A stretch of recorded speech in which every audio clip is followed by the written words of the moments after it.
Vous êtes là. Bonjour à tous et bienvenue pour cette nouvelle vidéo sur Capital Auto.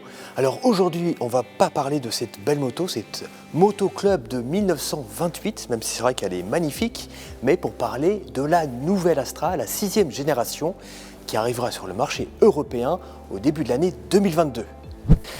Et la voici, cette 6e génération d'Astra, Astra L, donc 6e génération depuis la première qui date de 1991, et oui, déjà. Et cette nouvelle génération marque une vraie rupture par rapport à l'ancienne qui datait de 2015. D'abord puisque c'est une Astra qui a été produite et conçue entièrement sous l'ère de PSA, qui est aujourd'hui Stellantis. Donc la nouvelle Astra repose sur la même base technique que les nouvelles Peugeot 308 et nouvelles DS4, et ça c'est vraiment une qualité quand on connaît le savoir-faire notamment de Peugeot en termes de qualité de châssis. Au niveau des dimensions, on a une voiture qui fait la même taille, 4,37 m de long, elle est quand même un peu plus large et un peu plus basse. Les porte-à-faux ont été réduits par rapport à l'ancienne génération. Mais c'est surtout au niveau du look qu'elle marque aussi une vraie rupture. On voit, on a une nouvelle face avant complètement inédite et qui change par rapport à l'ancienne génération. On trouve notamment ce bandeau noir que Opel baptise le visor et qu'on a déjà vu sur d'autres modèles de la marque, notamment sur le Mokka l'année dernière. Et ce côté dynamique, on le retrouve aussi vu de profil avec ses nombreux plis de carrosserie, ces belles jantes de 18 pouces sur ce modèle, mais aussi un toit de couleur dissociée de celle de la carrosserie. Alors, il faut savoir aussi que l'Astra, c'est la première fois qu'elle sera produite en Allemagne, dans la même usine que la nouvelle DS4. Allons voir maintenant la partie arrière.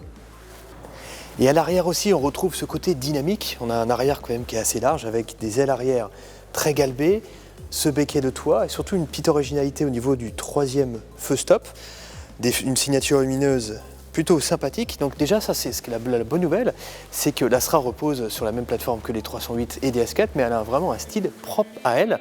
Et la bonne nouvelle provient aussi du coffre.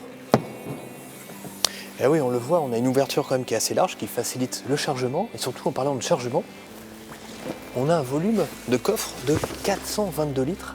Il y avait seulement 370 litres sur l'ancienne Astra, donc c'est un gain quand même assez conséquent. Et en aspect pratique, on voit on a un double plancher, on a des sièges qui se rabattent en deux parties, donc là-dessus c'est quand même pas mal. Mais maintenant, allons voir l'intérieur. Waouh!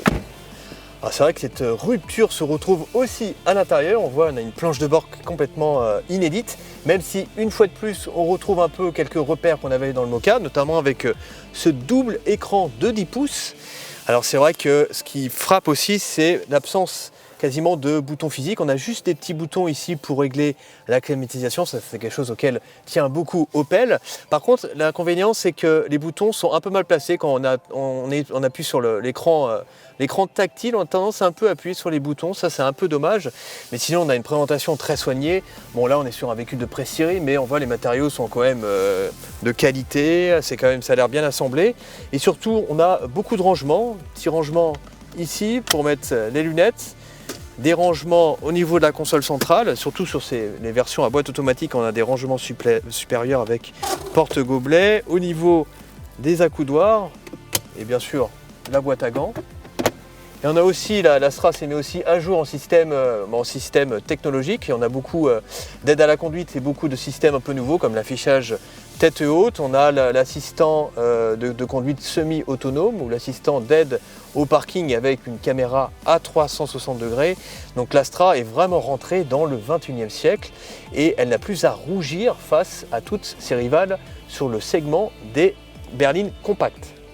La place à l'arrière n'est pas exceptionnelle, mais bon, on reste sur le segment des berlines compactes, donc c'est quand même plutôt correct, surtout que l'empattement a été un peu allongé par rapport à l'ancienne version. Et surtout, l'avantage, c'est qu'on a quand même pas mal de place pour mettre ses pieds sous le siège, et on voit l'assise du siège avant a été creusée, donc ça permet d'avoir plus de place pour les genoux. Au niveau de la garde pour la tête, c'est très bien, donc on est quand même plutôt bien installé. Parmi les regrets, on a un seul port USB, c'est un peu dommage, on aurait aimé en avoir deux pour chacun des passagers. Alors sachant que la banquette arrière peut vraiment accueillir deux personnes. Une troisième personne au milieu sera un peu serrée parce que c'est vrai que il n'y aura pas beaucoup de place pour les jambes. Mais sinon, globalement, c'est vrai qu'on est plutôt bien installé. La nouvelle Astra sera lancée en France au premier trimestre 2022 avec deux motorisations essence de 110 et 130 chevaux, un diesel également de 130 chevaux. Mais la vraie nouveauté, c'est l'arrivée pour la première fois sur l'Astra de motorisations hybrides rechargeables de 180 et 225 chevaux. Et Opel annonce même l'arrivée d'une version 100% électrique en 2023. Et voilà pour la présentation de cette nouvelle Astra. Vous savez tout sur cette voiture avant sa sortie en mars 2022. En attendant, moi je vais faire un tour dans le passé en prenant le volant d'une Opel Kadett, donc c'est l'ancêtre de l'Astra, sur cette magnifique voiture qui date de 1974. Je vous dis à très bientôt pour une nouvelle vidéo sur Capital Auto. Ciao!